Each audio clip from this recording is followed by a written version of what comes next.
The recipe for forgiveness. Maria moved gracefully, dicing onions as sunlight bathed the kitchen in golden hues. The familiar warmth of the room contrasted with the unease in her heart. Cooking was her solace, yet today, the air seemed heavy with unspoken truths. David appeared in the doorway, his presence gentle and reassuring. "Smells wonderful, Maria," he said, his voice soothing. Maria, stirring the pot with impatience, avoided his gaze, her movements precise but restless.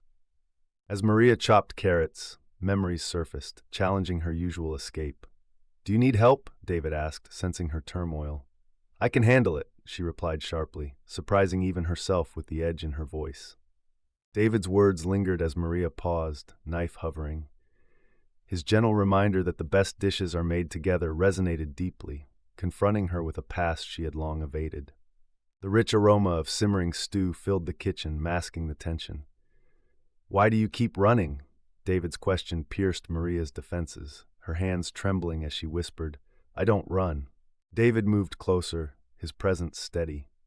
"It's okay to stop," he said softly. Maria's heart ached with the weight of his words, realizing it was time to confront her fears. Turning to face David, Maria admitted, "I left because I was scared."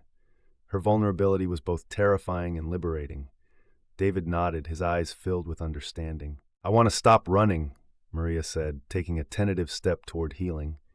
David's smile was warm, a gentle acceptance that enveloped her like the aroma of the stew. David replied, "Let's start here, together.